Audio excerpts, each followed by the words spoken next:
Iran और America के बीच में पीस डील तो शाइन हो गई, इसके साथ ही हॉर्मुज भी धीमे धीमे से खुल रहा है। तेल का आवागमन वहां से होने लगा है, यानी कि दुनिया की स्थिति एक बार फिर से पटरी पर लौट रही है।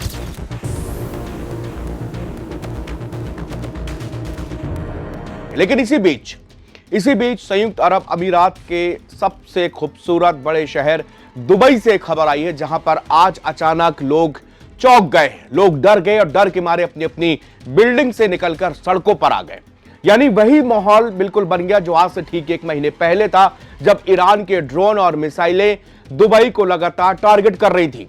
खबर सूत्रों के हवाले से पता चला है कि अचानक से लोग अपने अपने काम में व्यस्त थे, तभी उनके फोन में अचानक से एक अजीबोगरीब घंटी बजती है और उस पर फिर लोग देखने लगते हैं कि दरअसल मोबाइल पर अचानक ऐसा क्या हुआ, क्योंकि एक घर में सोचिए कि 4 से 5 मेंबर हैं और सभी के फोन में अचानक से एक ऐसी इमरजेंसी अलार्म बजने लगे तो क्या होगा।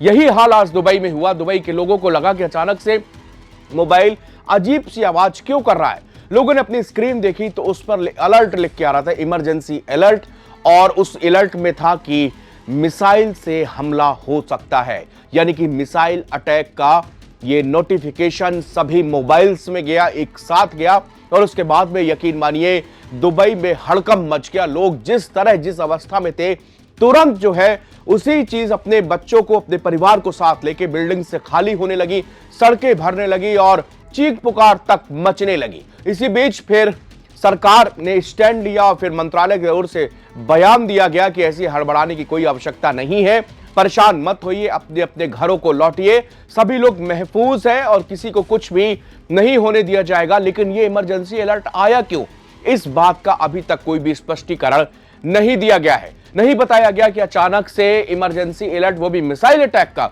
ये क्यों आया, कहां से यूएई को किसने इनपुट दिया कि आपके देश के अंदर अटैक हो सकता है, मिसाइल अटैक हो सकता है, क्योंकि आपने या फिर आपने कोई इसके लिए कि हमारी देश की जनता अलर्ट रहे, आपने ये भी नहीं बताया कि हाँ ये एक एक्सरसाइज थी, एक ट्रायल था, ताकि हम अपने सिस्टम को जान सके कि क्या एक समय पर हम लाखों लोगों तक, सैकड़ों लोगों तक अपनी ये इमरजेंसी अलर्ट सिस्टम भेज सकते हैं या नहीं।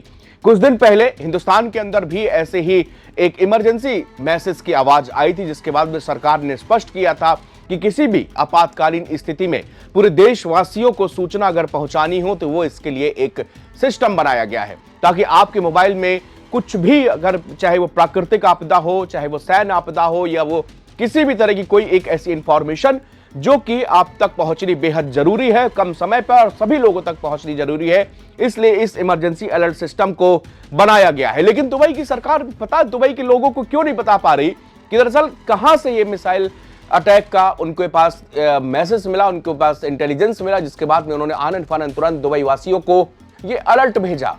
हालांकि जिस समय ईरान और यूएस की जंग चल रही थी, उस वक्त सबसे ज्यादा नुकसान जो है वो यूएई को ही उठाना पड़ा है। ईरान ने मिसाइल और ड्रोन से पूरे यूएई में तबाही मचा रखी थी, और क्योंकि ईरान का कहना था कि जो जो अमेरिका का पार्टनर है हम उसको बख्शेंगे नहीं, और उसने पूरे मिडिल ईस्ट खाड़ी देशों को निशाना बनाया था। उसमें सबसे ज्यादा यूएई को टारगेट किया गया था। यूएई के में कई लोग घायल हुए, कई मौतें भी हुई। यूएई के 2 सैन्यकर्मी भी वहां पर की मौत हुई थी। तो यूएई को बिल्कुल से टारगेट किया था ईरान ने और कहा था कि अमेरिका का सबसे बड़ा साझेदार, अमेरिका का सबसे बड़ा बेस यहीं पर है और यहीं से हमारे ऊपर हमले हो रहे हैं।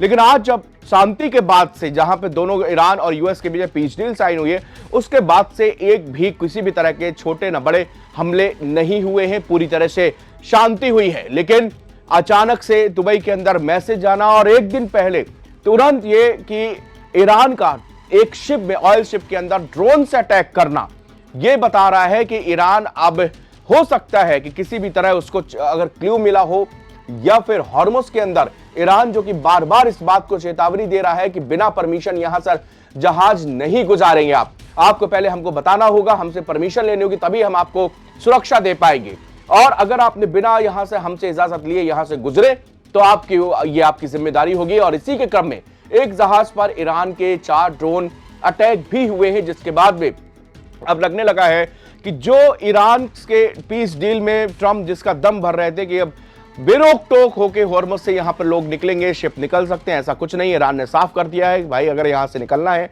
तो हमसे परमिशन लेनी होगी। 60 दिन तक हम किसी तरह का टोल नहीं वसूलेंगे, 60 दिन के बाद टोल भी वसूले जाएंगे। हालांकि इससे क्रूड ऑयल के दामों में बहुत कमी आई है। पूरी वैश्विक बाजार में एक पॉजिटिव माहौल भी देखने को मिला है, लेकिन यह कब तक?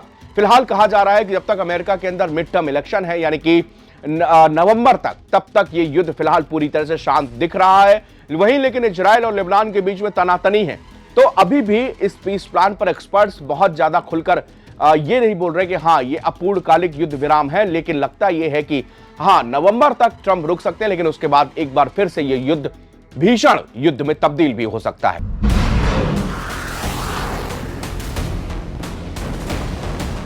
अमेरिका और ईरान में एक बार फिर नए सिरे से जंग शुरू होती दिख रही है।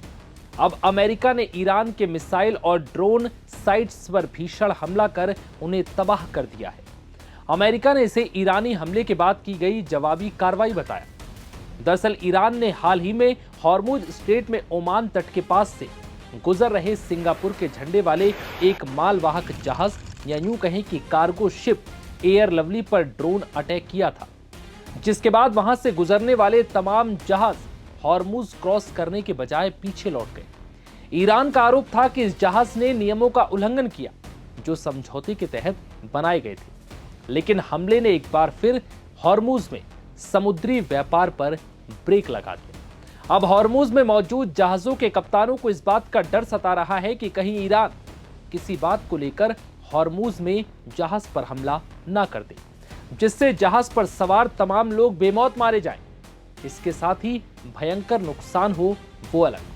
हैरानी की बात यह है कि हमला ऐसे वक्त पर हुआ जब दोनों देशों ने 14 बिंदुओं वाले एमओयू पर हस्ताक्षर किए हैं, जिसमें यह साफ साफ कहा गया है कि अब हॉर्मुज से व्यापारिक जहाज आसानी से बिना किसी रोक टोक के निकल सकेंगे। इसके साथ ही समझौते से अलग अगले 60 दिनों तक इन जहाजों से किसी प्रकार का कोई टोल नहीं वसूला जाएगा।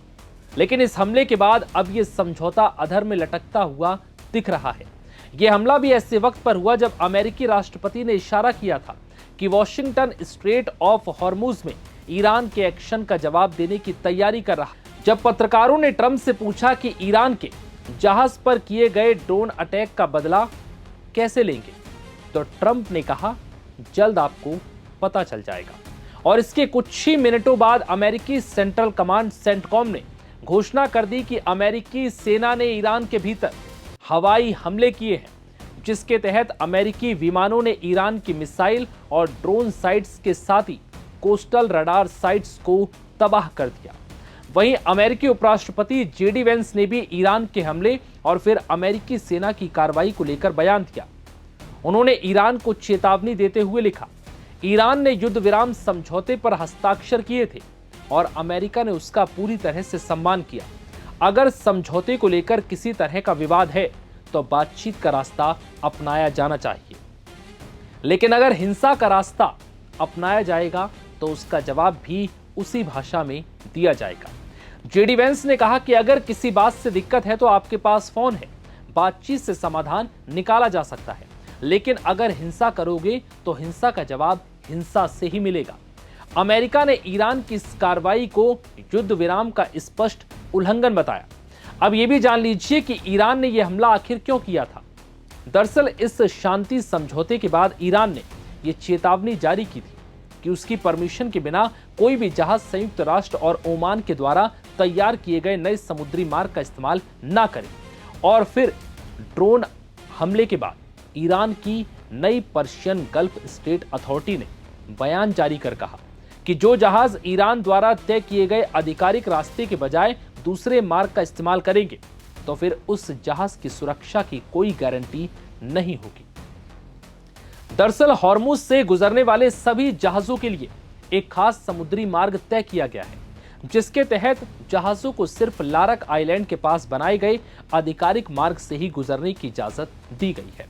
अगर कोई जहाज इस रूट के अलावा किसी और रूट से जहाजों को गुजारने की कोशिश करता है तो उस पर हमला किया जाएगा और इससे होने वाले नुकसान की पूरी जिम्मेदारी जहाज के मालिक और कप्तान की होगी। और इस जहाज ने कुछ यही गलती की, जिसके बाद ईरानी सेना ने जहाज पर हमला कर दिया। हालांकि अब इस हमले का अमेरिकी सेना ने जवाब दिया और उसकी मिसाइल और ड्रोन साइट्स पर हमला कर उसे तबाह करने का दावा किया है। फिलहाल इस वीडियो में इतना ही। इजाजत दीजिए। नमस्कार।